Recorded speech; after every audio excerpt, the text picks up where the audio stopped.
श्री मोहन यादव जी को, दोनों होने वाले उप मुख्यमंत्री श्री जगदीश देवड़ा जी और श्री राजेंद्र शुक्ल जी को बहुत बहुत बधाई देता हूं, उनका अभिनंदन करता हूं। हमारे वरिष्ठ नेता श्रीमान नरेंद्र सिंह तोमर जी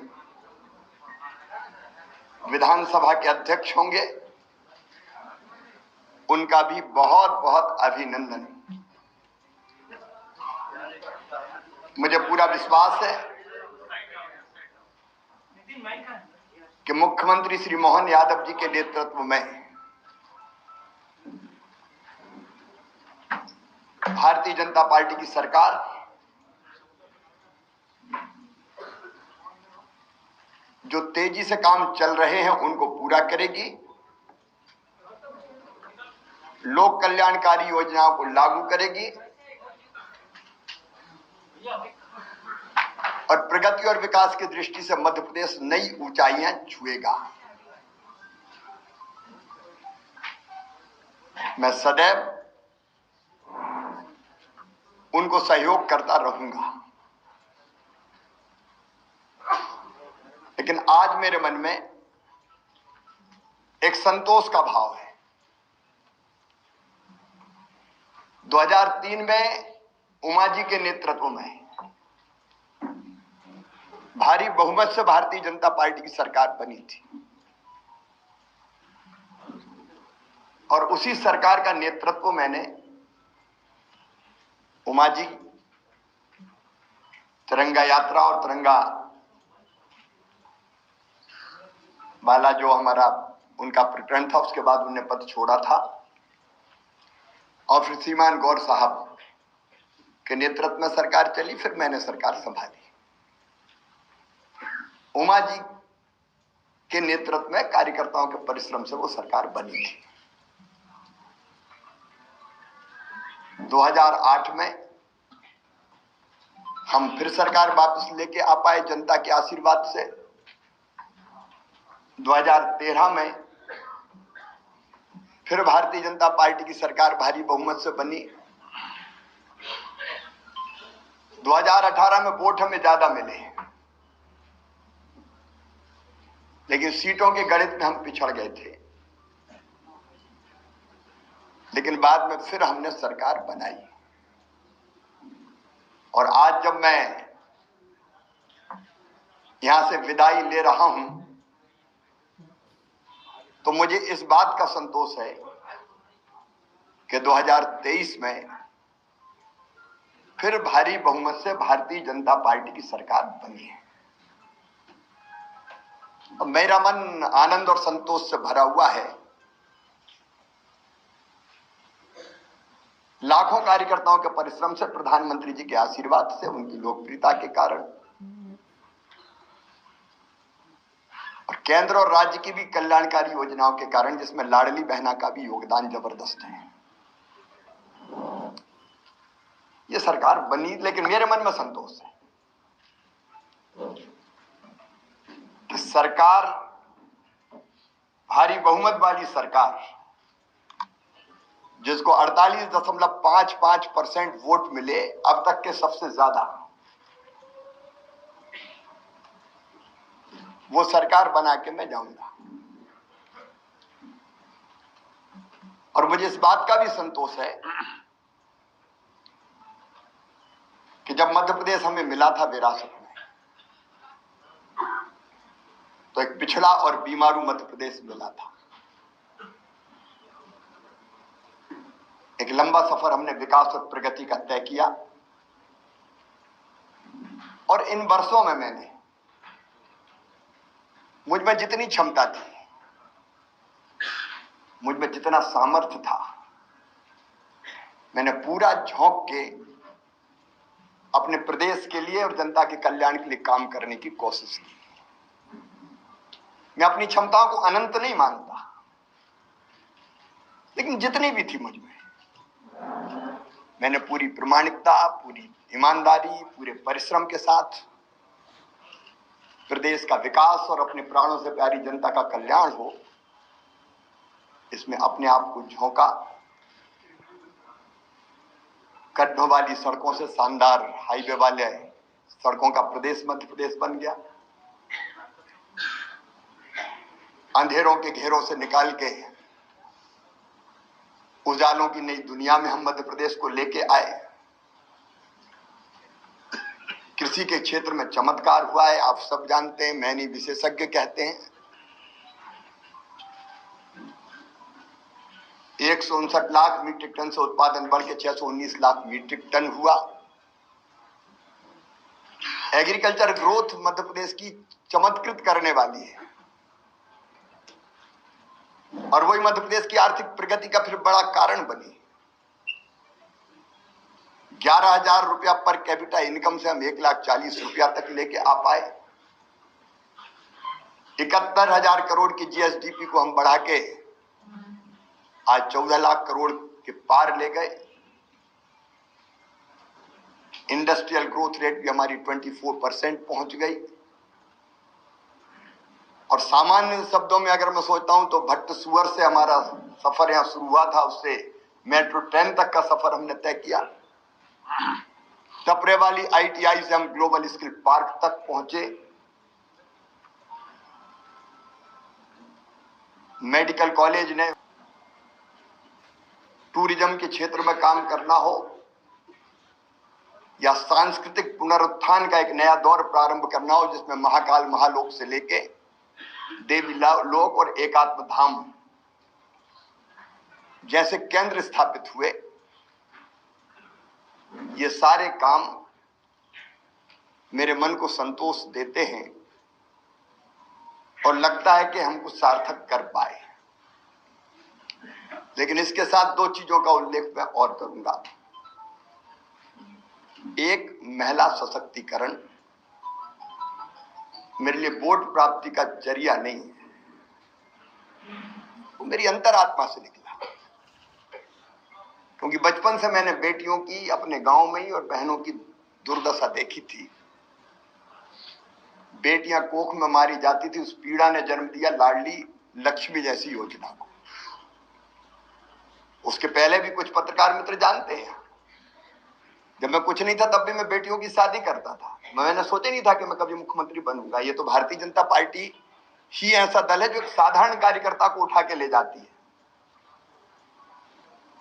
मेरी कल्पना नहीं थी, लेकिन बनते ही लाडली लक्ष्मी कन्या विवाह, 50% रिजर्वेशन स्थानीय निकाय के चुनाव में हो या गवर्नमेंट सर्विसेज में 35% तक रिजर्वेशन को पहुंचाना हो, या संपत्ति की खरीद में स्टाम्प शुल्क की कमी हो, या फिर लाडली बहना जैसी और संबल जैसी योजना हो। वो योजना बना के अपनी बहनों की जिंदगी में और बेटियों की जिंदगी में हम खुशी के पल ला पाए। और लाडली लक्ष्मी जैसी योजना से सेक्स रेशियो में परिवर्तन आया, वो केवल कागजी नहीं रही। और जब 2017 में मैंने आहार अनुदान योजना शुरू की थी बेगा भारिया शहरिया बहनों के लिए, और जब पोषण का स्तर सुधरा तो वो लाडली बहना की आधार अगर बनी तो वो योजना बनी, और उसके कारण भी बहनों की जिंदगी में जो परिवर्तन आया वो अद्भुत है। और दूसरा, आप देखेंगे खेती के क्षेत्र में केवल सिंचाई ने चमत्कार तो किया ही, लेकिन 0% ब्याज पे कर्जा देने से लेके बोनस जैसी अवधारणा लाभकारी मूल्य देने के लिए हमने शुरू की। और किसानों के लिए भी हम काफी काम कर पाए। गरीबों के लिए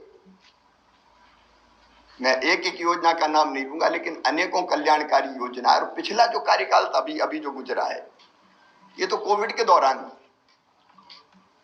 2 साल तो कोविड रहा, 1.25 साल ही हम ढंग से काम कर पाए। और कोविड में भी मैं एक चीज मुझे रोमांचित करती है, जब मजदूर पैदल आ रहे थे अपने सर पे गठरियां रख के, तो मेरी अंतरात्मा ने कहा कि मध्य प्रदेश की धरती पर कोई मजदूर पैदल नहीं चलना चाहिए।